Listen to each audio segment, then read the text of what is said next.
Bom dia para todos. Vamos iniciar, irmãos, nossa meditação do segundo domingo do tempo do Advento. A voz eloquente que prega no silêncio do deserto. Como diz Orígenes, um padre da igreja primitiva, é por este caminho que o Verbo de Deus entra e ocupa o seu lugar no coração humano, capaz de acolher. Façamos, antes da proclamação, a oração inicial. Em nome do Pai, do Filho e do Espírito Santo. Amém.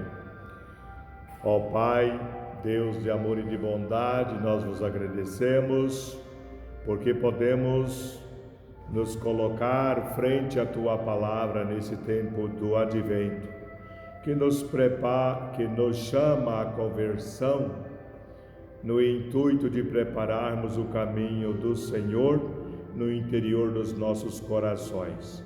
Que o vosso Espírito Santo seja o nosso mestre e o nosso guia.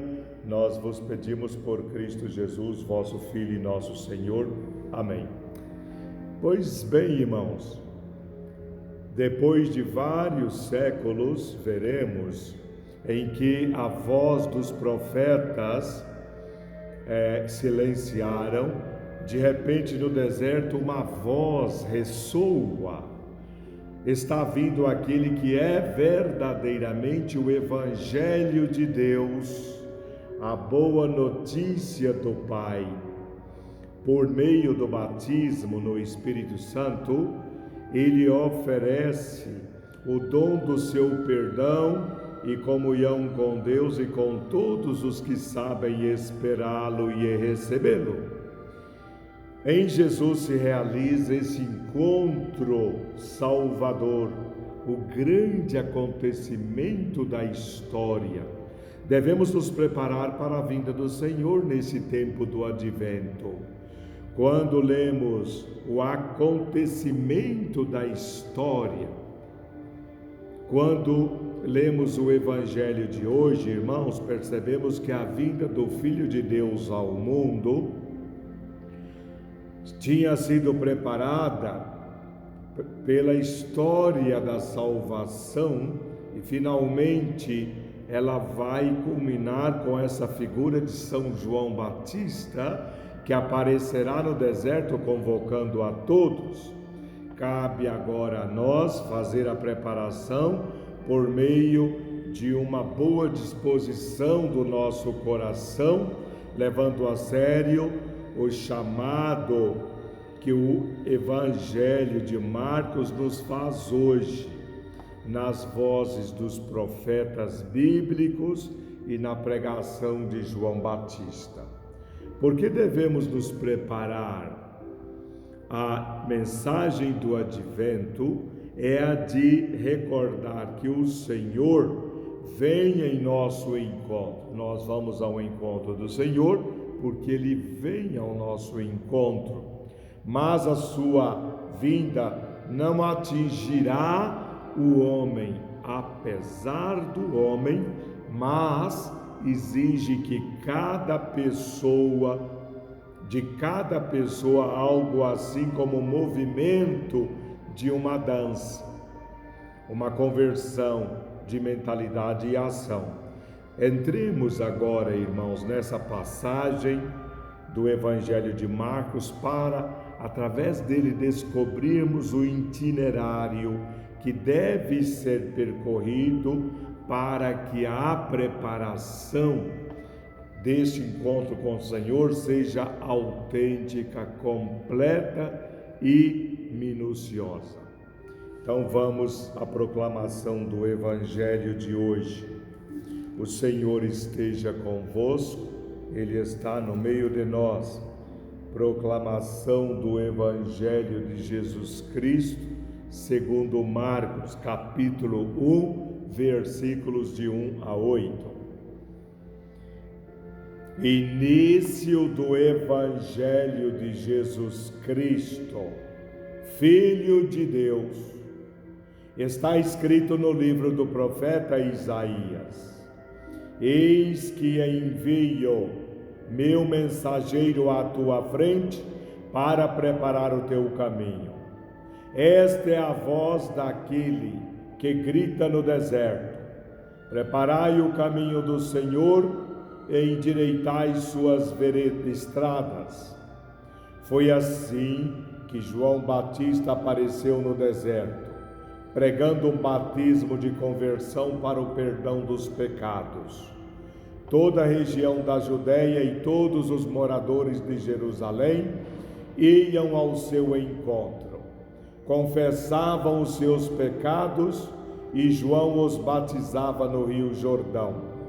João se vestia com uma pele de camelos e comia gafanhotos e mel do campo, e pregava dizendo: depois de mim virá alguém mais forte do que eu nem sou digno de me abaixar para desamarrar suas sandálias.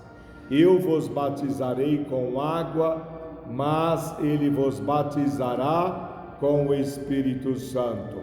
Palavra da salvação. Glória a vós, Senhor. Irmãos, feita essa proclamação, vamos à meditação e o aprofundamento desse trecho do Evangelho. O Evangelho de Marcos está todo orientado para a confissão de fé, e um dos seus fios condutores mais importantes que o Evangelho nos apresenta é essa questão: quem é Jesus? Desde as primeiras linhas se começa a responder essa indagação no Evangelho. A entrada em cena da pessoa de Jesus, que é o protagonista deste Evangelho, se dá de uma maneira muito solene no Evangelho de Marcos. 3 vozes anunciam a vinda desse Cristo: a voz do evangelista, o próprio que escreve, as antigas vozes dos profetas e, em terceiro momento, a voz de João Batista e seu ministério. Vamos ver isso parte por parte. Primeiro, a voz do evangelista Marcos, que apresenta Jesus como filho, o Filho de Deus, mas também como o Messias, o Cristo, o enviado. Por isso que ele começa o Evangelho dizendo: início do Evangelho de Jesus Cristo, o Filho de Deus. Marcos anuncia, antes de mais nada, início do Evangelho. Vamos ver essa palavra Evangelho, que veio do grego, significa boa nova, boa notícia. Essa expressão boa notícia é importante não só porque indica uma mensagem do anúncio que caracteriza essa obra, mas também porque ela nos mostra qual é o ambiente dominante no caminho de Jesus. O que vai acontecer é realmente, gente, o bom, o belo, maravilhoso, e inspira essa boa notícia uma atmosfera de muita alegria. Isso nos lembra ali na Bíblia, quando diz o profeta Isaías, falando do anúncio, do mensageiro, da proximidade de Deus, Isaías 40, versículo 9, dizendo assim: suba a um alto monte, alegre mensageiro de Sião, clame com a voz poderosa, alegre mensageiro de Jerusalém, clama sem medo, diga às cidades de Judá, aí está o seu Deus. O conteúdo da Boa Nova, irmãos, que Marcos nos apresenta, é uma pessoa. Essa pessoa é Jesus, que é ao mesmo tempo o proclamador dessa Boa Nova. O tema central é a ação de Deus que transforma as situações negativas do homem e o atrai para o seu projeto salvador. Em seguida, Marcos, no Evangelho, nos apresenta 2 títulos de Jesus que retomam as 2 confissões de fé mais importantes que vão aparecer ao longo do Evangelho. O primeiro título é este, Cristo. A palavra Cristo vem do hebraico Messias, Ha-Mashiach. O que significa este Ha-Mashiach ou este Messias? Significa o ungido, o escolhido, o enviado, aquele no qual Deus colocou toda a plenitude do Espírito Santo.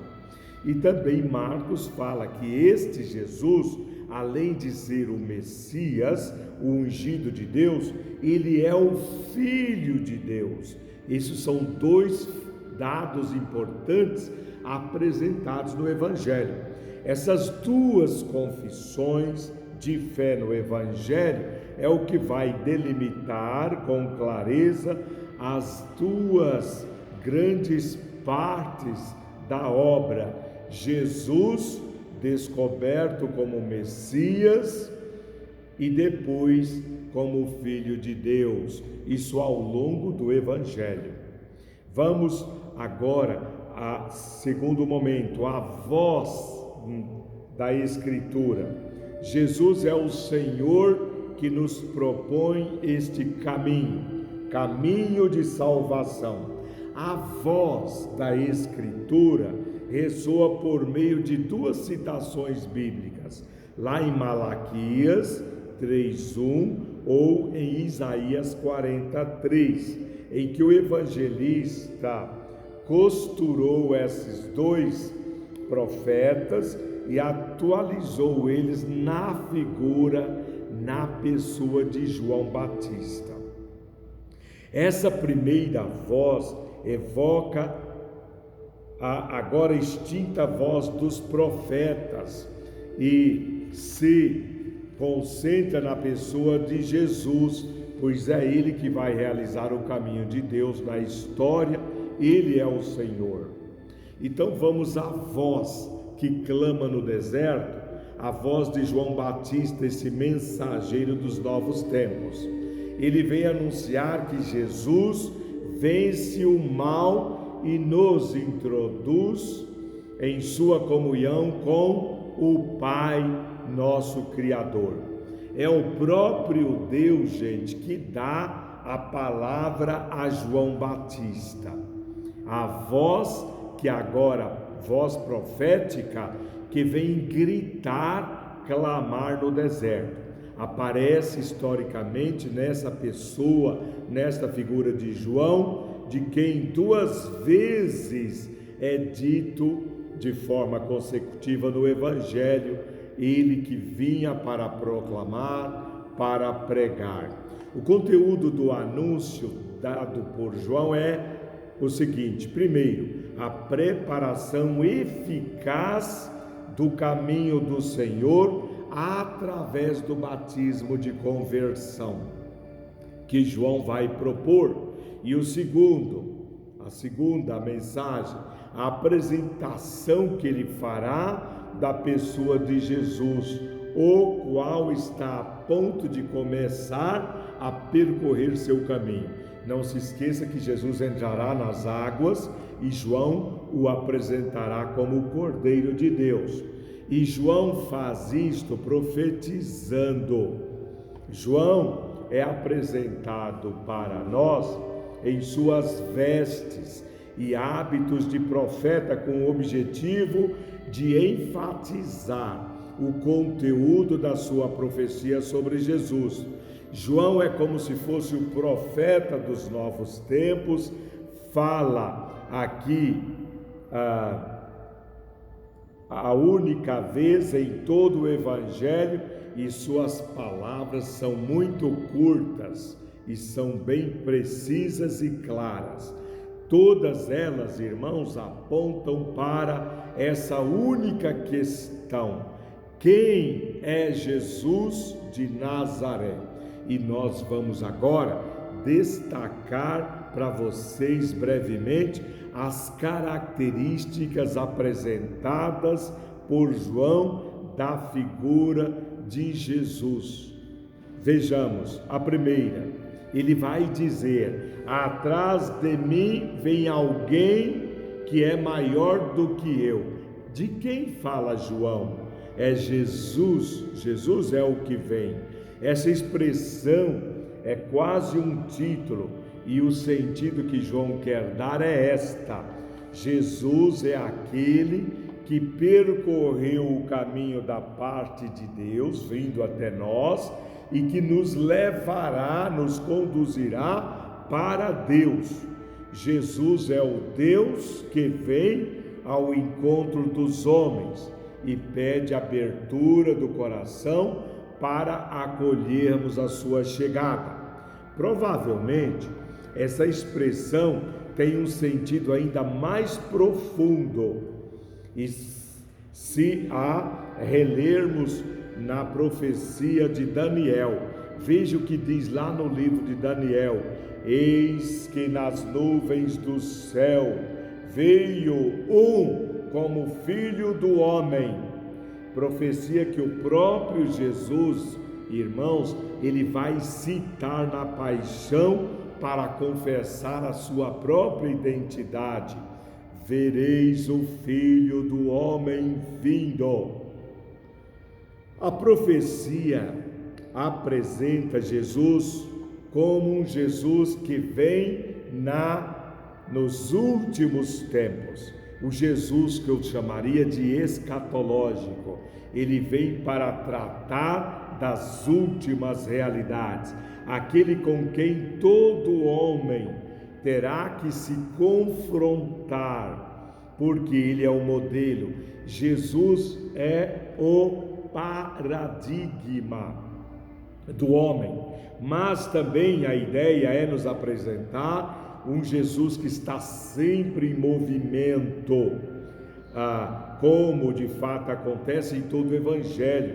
Vocês vão perceber que raramente Jesus vai parar e se sentar. É um Jesus em ação, é um Jesus em movimento, é um Jesus que Marcos no Evangelho quer expressar a proximidade de Deus com o homem.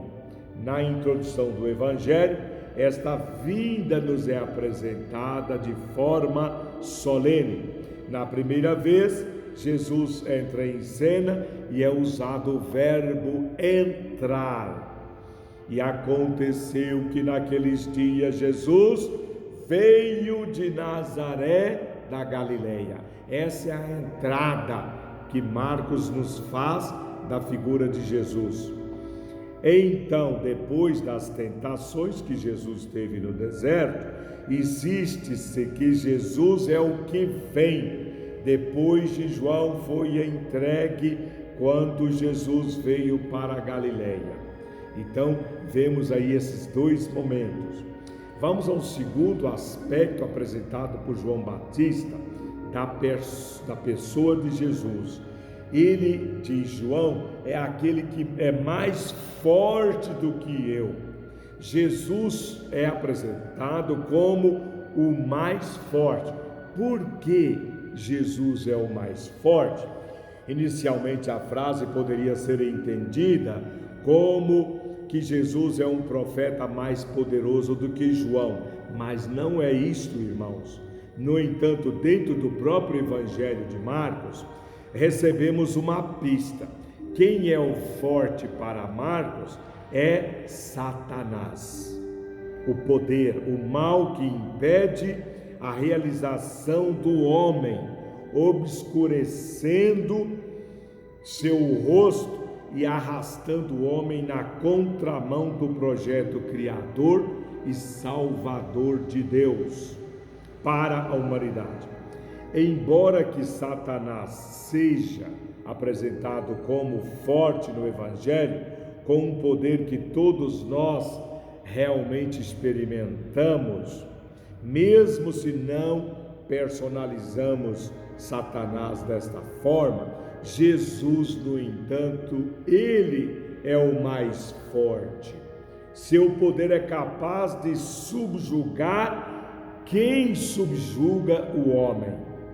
Diante do pecado e de todas as forças do mal que experimentamos na história, brotou, irmãos, uma esperança. Que esperança foi essa? Jesus veio.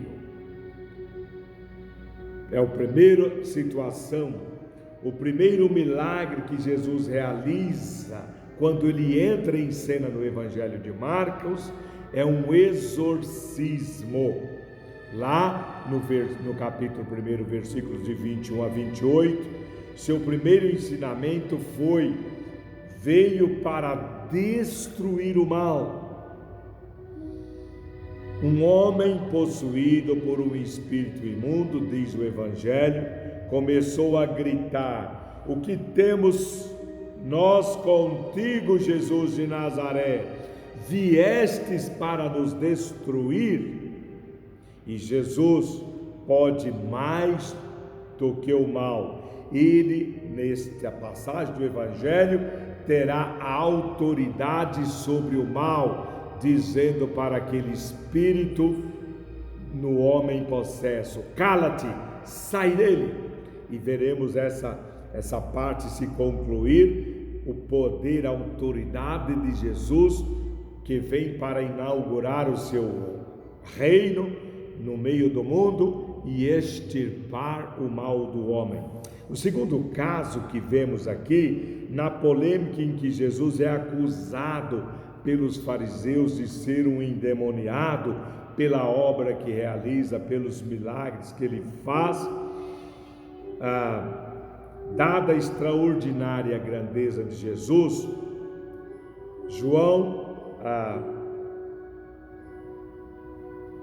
vemos aqui, João declara frente a essa grande obra do Senhor a sua pequenez. Eu não sou digno de desatar, de me abaixar para desamarrar sua sandália. Não sou digno de ser nem sequer um escravo dele, vai dizer João. E uma terceira ideia que João Batista nos apresenta, ele fala quando faz o seu discurso: eu vos batizei com água, mas ele vos batizará com o Espírito Santo. Jesus é aquele que batiza com o Espírito Santo. A oposição entre João e Jesus agora fica mais definida e clara. Com tudo isso, se pretende fazer com que nós descobramos a grandeza da missão de Jesus. O batismo de João aparece como um batismo lá do passado, cuja finalidade já foi cumprida, porque com o advento de Jesus é selada e validada diante de Deus a atitude dos pecados daqueles que abriram os seus corações diante da mensagem do Evangelho proclamada por João Batista. Agora, Jesus traz, após o batismo e as palavras de João, o seu batismo, que já não é mais um rito, como foi o de João penitencial, mas é a experiência que Jesus nos coloca do caminho e completa o que faltava em João, o perdão dos pecados. O batismo do Espírito Santo trará à humanidade o perdão dos pecados. Por isso que João dirá: eis o Cordeiro, aquele que tira o pecado do mundo. Esse é o significado do batismo. O que é o batismo? É submergir com o Espírito Santo nesta realidade que é o próprio Deus. Indica que nela eliminou a barreira que separava nós homens de Deus, e nós homens e Deus agora vivemos numa perfeita comunhão. É nesta união que o homem cresce e amadurece para uma nova vida em Deus. Então agora eu fiz uma meditação explicando, num discurso de fé, explicando o evangelho que acabamos de proclamar. Agora eu vou entrar com a espiritualidade para vocês. João Batista é o homem do deserto e da alegria espiritual. Gente, ouçamos. A Escritura nos revela que João Batista é o santo mais alegre. Isso se deve porque ele foi capaz de ouvir a voz do Senhor. Ele foge para o deserto, a fim de que ninguém o afaste dessa alegria, para a ir ser inteiramente consagrado, para se recordar do encontro que precedeu seu nascimento, porque quando as duas, Isabel e Maria, se encontram, João estremece diante de Jesus, que está no seio da Virgem Maria. Nesse momento ele se alegra ao estar diante, ele sendo precursor, diante do Salvador. E claro que também no deserto, no Rio Jordão, quando ele encontrar com Jesus, o esposo, manifestará a sua alegria dizendo: eis o Cordeiro de Deus. Naquele momento do batismo, preparando para essa alegria única, longe de todas as criaturas, João estava muito feliz à espera do Salvador que vinha. O que há de tocante, gente, em João Batista é o grande espírito de penitência junto a um grande júbilo interior. Ele consegue unir a alegria a esse aspecto penitencial. Os maiores penitentes são os mais alegres. Não há alegria maior do que em São Francisco de Assis, em São João da Cruz, Santo Cura d'Ars e nos padres do deserto que lá no Egito viviam da penitência e dessa alegria do amor de Jesus Cristo que transbordava em seus corações. Pois então, irmãos, precedendo o Cristo antes do seu nascimento, João é o precursor de sua vida pública. Ao deixar o deserto, atinge o momento culminante de sua vida, o tempo em que prepara os caminhos de Cristo. Veja no Evangelho: houve um homem enviado por Deus cujo nome era João. Ele veio como testemunho para dar testemunho da luz, a fim de que todos os que nele crescem por ele. Ele não era luz, mas devia dar testemunho da luz. João Batista é, pois, essencialmente aquele que dá testemunho da luz, aquele que mostra Jesus. Sublime é sua tarefa, irmãos, preparando a vida e a obra de Cristo. É Ele, pois, que prepara a vinda pública do Senhor, que prepara os seus ensinamentos, dispondo para isso nossas almas para Deus. Ele forma as almas, desbastando-as, a fim de, por essa primeira preparação, torná-las acessíveis à palavra do Cristo. Essa palavra seria forte demais para as almas não preparadas. Fazia-se necessário, portanto, essa educação prévia dada por João Batista. Era preciso orientar suas preocupações, desviando essas almas dos hábitos profanos e despertando nelas a inquietação. Eis a grande tarefa do precursor João Batista. Ele é junto desses homens totalmente distraído das coisas de Deus, aquele que neles desperta a preocupação, que os perturba em seu conforto e que suscita neles esse início da boa vontade que os torna capazes de compreender Cristo. Então João vai suscitar em nós essa inquietude, essa preocupação. João Batista encontra aqui o longo séquito daqueles que entraram na preparação da vinda do Senhor, separados também por Deus das coisas do mundo e misteriosamente introduzidos em seus desígnios, a fim de se tornarem capazes de traçar os homens em seus caminhos. Gente, João Batista, por sua vez, aproximará os homens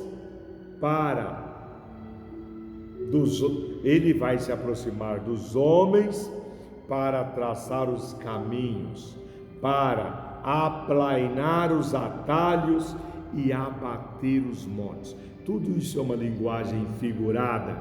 Esses montes é o nosso orgulho, esses caminhos tortuosos são os nossos pecados. Mas para isso era preciso que João Batista fosse, antes de tudo, totalmente tocado por essa visão interior e que fosse tomado inteiramente pelo Senhor, porque um duro sulco terá que traçar quando se atirar ao meio dos homens de seu tempo, que são como os homens de hoje, ocupados unicamente de seus interesses temporais, totalmente distraídos de Deus. É o que experimentamos ao passar por eles, é essa angústia da indiferença imensa no mundo.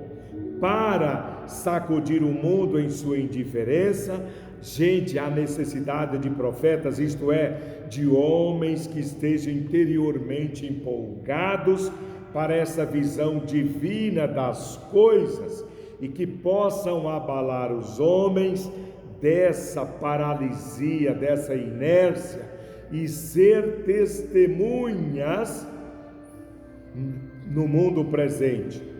Ora, testemunha é aquele que antes de tudo viu interiormente aquele que Deus introduziu na visão que Ele próprio tem das coisas, de maneira a torná-lo capaz de transmiti-la aos homens.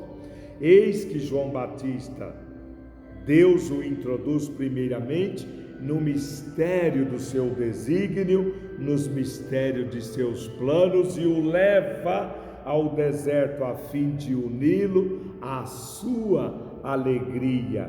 E agora, o essencial, João, irmãos, torna-se testemunha, aquele que mostra Cristo aos homens.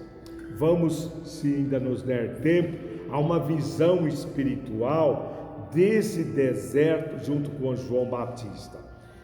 Digo para vocês, a conversão solicitada é semelhante à transformação de um deserto. Por isso que João fala: eu sou a voz que clama no deserto das vossas consciências.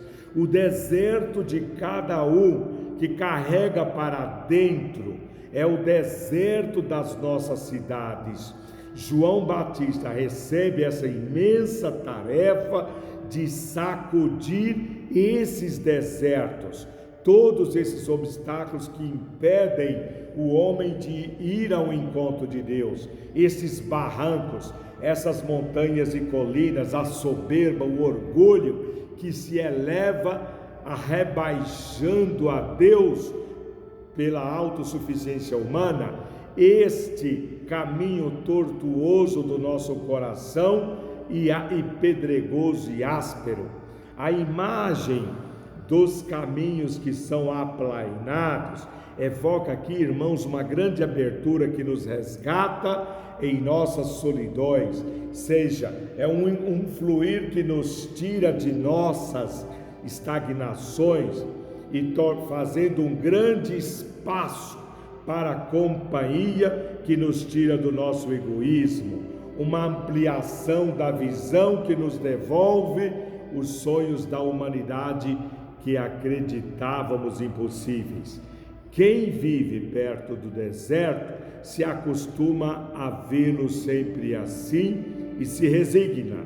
Da mesma forma, isso acontece com nossos pecados e com os dos outros. Igualmente, quando uma expectativa se prolonga, vem o cansaço e se inclina para a frente, quase por inércia. Assim acontece com os nossos compromissos com a sociedade. Nós nos cansamos com a rotina da vida. A voz que vem clamar no deserto nos diz que é possível mudar, que Deus abra caminhos onde nos parece impossível. É assim como João prega o retorno aos caminhos de Deus para um povo necessitado e perdido. Pois então, irmãos, a questão está em aceitar que precisamos disso, que acreditamos que podemos transformar esse deserto ou os desertos da nossa vida. A conversão não é uma outra tortura, como talvez alguns poderiam imaginar. Pelo contrário, é a maravilhosa aventura de aceitar participar da criação de Deus. Por isso, na pregação de João, aparecem dois aspectos que se combinam. Ele é ao mesmo tempo o pregador da penitência e o mensageiro da alegria, conforme nós vimos. A transformação do deserto supõe a retirada, às vezes dolorosa, do que estávamos habitualmente acostumados. Mas o resultado, gente, é uma imensa felicidade de descobrir novos e mais fecundos horizontes. A terra nova da reconciliação é alcançada pelo caminho bem preparado da conversão. O profeta agora estremece o deserto, depois virá Jesus e fará florescer, batizando-o no Espírito Santo, conforme vimos no Evangelho de hoje. Irmãos, estou na parte final, quero desejar a vocês um bom domingo celebrativo, que a vinda do Senhor se faz presente em vossos corações. Abençoe-vos Deus Todo-Poderoso, Pai, o Filho e o Espírito Santo. Amém. Louvado seja nosso Senhor Jesus Cristo. Para sempre seja louvado.